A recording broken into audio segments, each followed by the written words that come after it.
பென்யமீன் கோத்திரத்தான்.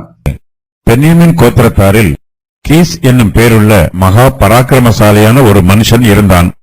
அவன் பென்யமீன் கோத்திரத்தானாகிய அபியாவின் மகனான பெகோராத்திற்கு பிறந்த சோரோரின் புத்திரனாகிய அபியேலின் குமாரன்.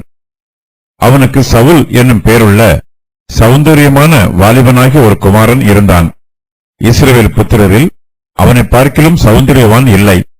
எல்லா ஜனங்களும் அவன் தோளுக்கு கீழாய் இருக்கத்தக்க உயரம் உள்ளவனாய் இருந்தான். சவுலின் குடும்ப சரித்திரத்தை பற்றி இந்த வசன பகுதியில் சுருக்கமாக சொல்லப்பட்டிருக்கிறது. இவர் பென்யமீன் கோத்திரத்தை சேர்ந்தவர். புதிய ஏற்பாட்டு காலத்திலே பவுல் என்று அழைக்கப்பட்ட சவுலும் பென்யமீன் கோத்திரத்தை சேர்ந்தவர்.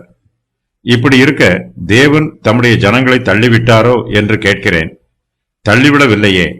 நானும் ஆபிரகாமின் சந்ததியிலும் பென்யமீன் கோத்திரத்திலும் பிறந்த இஸ்ரவேலன். ரோமர் 11:1. நான் 8ஆம் நாளில் விருத்த சேதனம் அடைந்தவன். இஸ்ரவேல் வம்சத்தான், பென்யமீன் கோத்திரத்தான். எபிரெயரில் பிறந்த எபிரெயன், நியாய பிரமாணத்தின்படி பரிசேயன். பிலிப்பியர் 3:5. பென்யமீன் கோத்திரத்தார் சொற்ப எண்ணிக்கையுள்ள ஜனமாயிருக்கிறார்கள். ஆனாலும் அவர்கள் வீரமும் கண்ணியமும் மிகுந்தவர்கள். பவுலின் தகப்பனாருடைய பெயர் கீஸ் என்பதாகும்.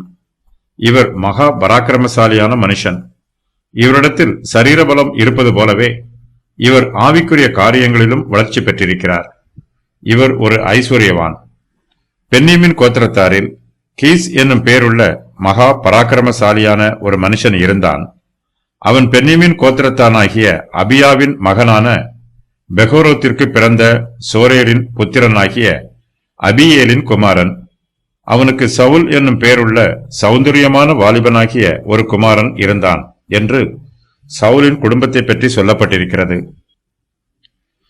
தம்முடைய சித்தத்தை நிறைவேற்றுவதற்கு கர்த்தர் எப்போதுமே ஒரு நபரை தெரிந்தெடுப்பார். சவுல் கர்த்தருக்கு விரோதமாக எழும்பிய போது அவர் தாவீதை தெரிந்தெடுத்தார்.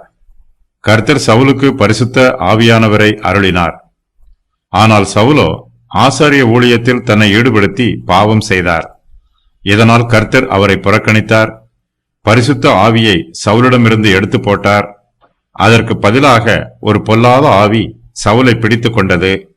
சவுல் கர்த்தருக்கு கீழ்ப்படிந்து ஜீவித்த வரையிலும் கர்த்தருடைய கிருபை அவர் மீது இருந்தது.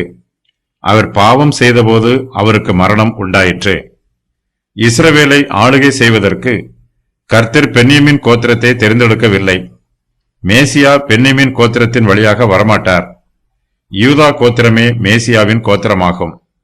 மேசியாவின் வம்ச வழியில் பென்யமீன் கோத்திரத்திற்கு இடமில்லை. ஆகையினால் சவுலின் ராஜ்யபாரம் மாற வேண்டும் என்பது கர்த்தருடைய சித்தமாயிற்று. என்றாவது ஒரு நாள் மாற வேண்டிய ராஜ்யபாரம் சவுலின் பாவத்தினால் அவர் காலத்திலேயே விரைவாக நடந்தேறுகிறது. பரிசுத்த வேதாகமத்தில் கீஸ் என்னும் பெயரில் 4 பேர் இருக்கிறார்கள். அவர்களின் விவரம் வருமாறு: சவுலின் தகப்பன் மறுபெயர் கீசு, வேறொரு பென்யமீனன், ஒரு லேவியன், வேறொரு பென்யமீனன். பரிசுத்த வேதாகமத்தில் அபியேல் என்னும் பெயரில் 2 பேர் இருக்கிறார்கள். அவர்களின் விவரம் வருமாறு: ஒரு பென்யமீனன், தாவீதின் மனுஷரில் ஒருவன், மறுபெயர் அபி அல்பொன். கீசின் சரீர வலிமை சவுலுக்கும் கடந்து வந்திருக்கிறது. ஆகையினால் சவுல் எல்லோரையும் விட உயரமுள்ளவராக இருக்கிறார்.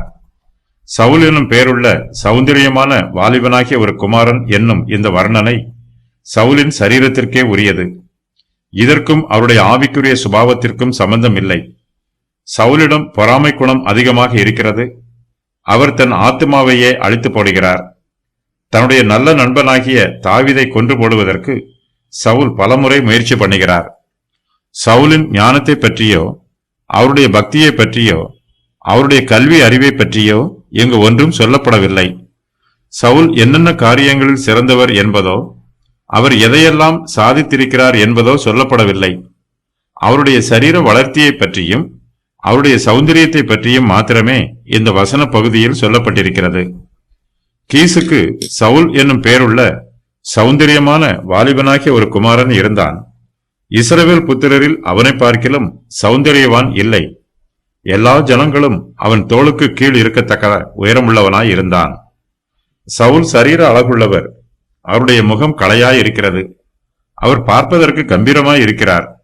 சவுலின் தகப்பனாராகிய கீஸ் மகா பராக்கிரமசாலியாய் இருப்பது போல சவுலும் மகா பராக்கிரமசாலியாய் இருக்கிறார்.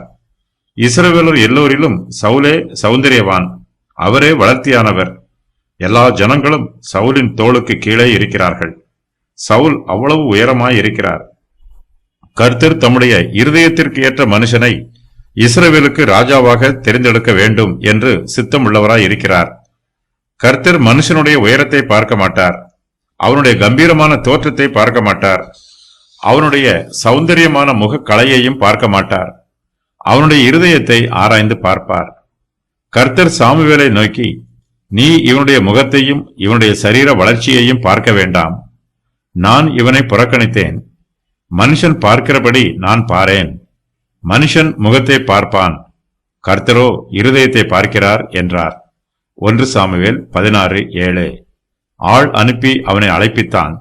அவன் சிவந்த மேனியும் அழகிய கண்களும் நல்ல ரூபமும் உள்ளவனாயிருந்தான். அப்பொழுது கர்த்தர், இவன்தான், நீ எழுந்து இவனை அபிஷேகம் பண்ணு என்றார். 1 சாமுவேல் 16:12. கர்த்தர் தம்முடைய இருதயத்திற்கு ஏற்ற மனுஷனை இஸ்ரவேலுக்கு ராஜாவாக தெரிந்தெடுக்கவில்லை. அவர் ஜனங்களுடைய விருப்பத்திற்கு ஏற்ற மனுஷனையும் அவர்களுடைய இருதயத்திற்கு ஏற்ற மனுஷனையும் இஸ்ரவேலுக்கு ராஜாவாக தெரிந்தெடுக்கிறார். இஸ்ரவேல் ஜனத்தாரும் மற்ற ஜாதிகளில் இருப்பதைப் போல தங்களுக்கு ஒரு ராஜா வேண்டும் என்று சொன்னார்கள். அவர்கள் விரும்புகிற பிரகாரம் கர்த்தர் சௌந்தரியம் உள்ளவனையும் அதிக உயரம் உள்ளவனையும் அவர்களுக்கு ராஜாவாக ஏற்படுத்துகிறார். சவுலிடத்தில் வேறு நற்குணங்கள் எதுவும் இல்லாவிட்டாலும் அவர் பார்வைக்கு சௌந்தரியவானாகவும் மற்ற எல்லாரையும் விட உயரமானவராகவும் இருக்கிறார்.